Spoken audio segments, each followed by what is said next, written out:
বেলা যে ফুরিয়ে এলো, সময় চলে যাচ্ছে, সূর্যের আলো ধীরে ধীরে মলিন হয়ে আসছে।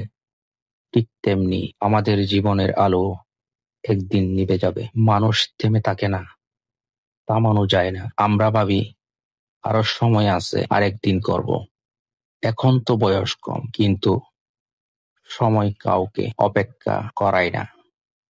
আজ যে সকাল দেখছি, কাল হয়তো আর দেখা হবে না। মহান আল্লাহ তাআলা কুরআনুল মাজিদে শপথ করেছেন সময়ের।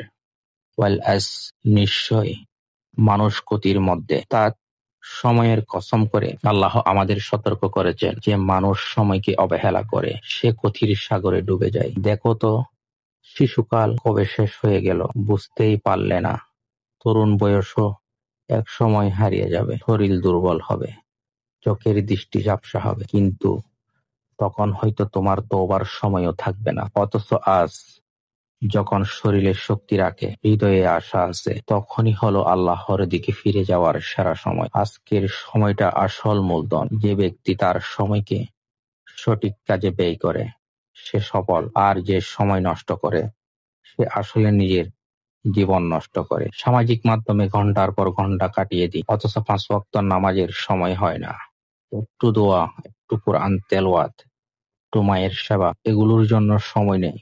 অথচ মৃত্যুর পরে এই ছোট কাজগুলো হবে আমাদের মুক্তির মাধ্যম। মনে রেখো, একদিন এই পৃথিবী ছেড়ে চলে যেতে হবে।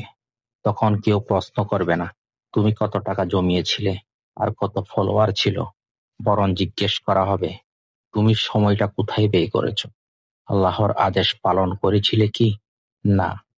তাই আজ থেকে শুরু করো, নামাজে স্থায়ী হও, কোরআন পড়ো ও বুঝার চেষ্টা করো। কিবত, মিথ্যা, অশ্লীলতা থেকে দূরে থাকো। সময় নষ্ট করে এমন কাজ ত্যাগ করো। প্রতিদিন অন্তত একবার নিজের আত্মাকে প্রশ্ন করো, আজ আমি সময়ের কতটুকু আল্লাহর সন্তুষ্টির জন্য ব্যবহার করেছি। হে প্রিয় ভাই বোন, বেলা ফুরিয়ে যাচ্ছে, মৃত্যু আসন্ন, কবর ডাকছে, হিসেবের দিন অপেক্ষায়। এখনো সময় আছে, ফিরে এসো রবের পথে। তুমি যদি আজকে তওবা করো, আল্লাহ তোমার সব গুনাহ মাফ করে দেবেন, কারণ তিনি আর রহমান আর রহিম। শেষ কথা, সময় আমাদের দুনিয়ার সবচেয়ে বড় সম্পদ। যে সময়কে মূল্য দেয় সে দুনিয়া ও আখিরাতে সফল, আর যে সময় নষ্ট করে সে আসলে নিজের আখিরাত বিক্রি করে দেয় সামান্য দুনিয়ার বিনিময়ে। তাই এসো, সময়কে নিজের করে নি, প্রতিটি মুহূর্তে আল্লাহর সন্তুষ্টি অর্জনের চেষ্টা করি। কারণ বেলা যে ফুরিয়ে এলো, এটা শুধু একটি কথা নয়, একটি গভীর বার্তা।